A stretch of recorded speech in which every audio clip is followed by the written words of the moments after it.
নারী শক্তিকে সম্মান জানানোর পাশাপাশি সমগ্র নারী সমাজকে উদ্বুদ্ধ করতে সুবর্ণ জয়ন্তী বর্ষে পশ্চিম বর্ধমান জেলা তৃণমূল কংগ্রেসের উদ্যোগে 8ই মার্চ শনিবার সকাল দুর্গাপুরে সিটি সেন্টার সৃজনী প্রেক্ষাগৃহে জাঁকজমক করে পালিত হয় আন্তর্জাতিক নারী দিবস। এদিনের অনুষ্ঠানে উপস্থিত ছিলেন বর্ধমান দুর্গাপুর লোকসভা কেন্দ্রের সাংসদ কীর্তি আজাদ, পশ্চিমবঙ্গ সরকারের গ্রাম উন্নয়ন, পঞ্চায়েত ও সমবায় মন্ত্রী প্রদীপ মজুমদার, পশ্চিম বর্ধমান জেলার সভাধিপতি বিশ্বনাথ বাউরি, তৃণমূল কংগ্রেসের জেলা সভাপতি তথা পাণ্ডবেশ্বর বিধায়ক নরেন্দ্রনাথ চক্রবর্তী, জেলা আইএনটিটিইউসি সভাপতি অভিজিৎ ঘটক, দুর্গাপুর নগর নিগমের chairperson Anindita Mukherjee, vice chairman Amitabh Bandyopadhyay সহ দুর্গাপুর নগর নিগমের বিভিন্ন ওয়ার্ডের প্রাক্তন কাউন্সিলররা এবং বহু বিশিষ্ট ব্যক্তিরা। এদিন সমাজের বুকে নানা ক্ষেত্রে ভালো কাজের মধ্যে দিয়ে সুনাম অর্জন করা বিশিষ্ট নারীদের সৃজনী প্রেক্ষাগৃহে তৃণমূল কংগ্রেসের পক্ষ থেকে সম্মানিত করা হয়। সাংসদ কীর্তি আজাদ, মন্ত্রী প্রদীপ মজুমদার তাদের বক্তব্যের মধ্য দিয়ে এদিনের অনুষ্ঠানে উপস্থিত মহিলাদের উদ্বুদ্ধ করেন। পশ্চিম বর্ধমান জেলা তৃণমূল কংগ্রেসের সভাপতি নরেন্দ্রনাথ চক্রবর্তী বলেন, আন্তর্জাতিক নারী দিবসের আজ শতবর্ষ। বাংলার নেত্রী মুখ্যমন্ত্রী মমতা বন্দ্যোপাধ্যায় নারী জাগরণ, নারীদের উন্নয়ন, নারীদের এগিয়ে নিয়ে যাওয়ার জন্য কাজ করে চলেছেন।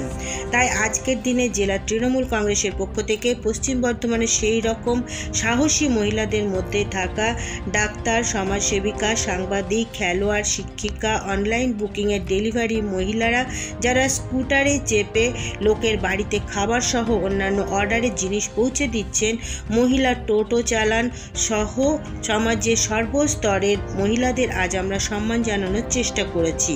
এদিনের আন্তর্জাতিক মহিলা দিবসের অনুষ্ঠানে সিটি সেন্টারের সৃজনী হল ছিল কানায় কানায় পূর্ণ।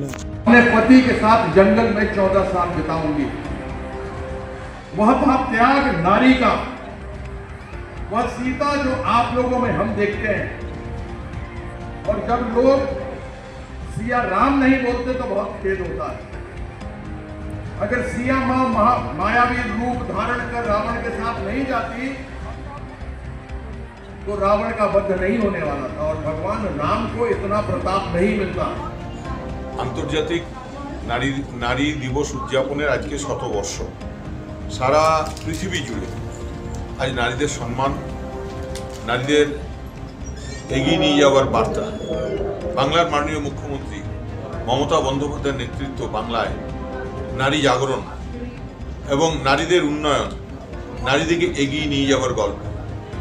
আজকের দিনেও আমরা পশ্চিম বর্ধমান জেলা তৃণমূল কংগ্রেসের পক্ষ থেকে আমাদের পশ্চিম বর্ধমানের যারা সাহসী মহিলা, যারা উন্নতকামী মহিলা, যারা এগিয়ে নিয়ে যাচ্ছেন পশ্চিম বর্ধমানকে, সমাজের সর্বস্তরের যারা সেবিকা থেকে শুরু করে, যারা ডক্টর থেকে শুরু করে, যারা শিক্ষক থেকে শুরু করে, যারা অধ্যাপিকা থেকে শুরু করে, যারা জোম্যাটোতে, যারা স্কুটারে চেপে যারা লোকের বাড়িতে বাড়িতে খাবার পৌঁছে দেন, যারা টোটো চালান, সমস্ত সমাজের সর্বস্তরের মানুষকে আমরা আজকে তাদেরকে সম্মান দেওয়ার চেষ্টা করেছি।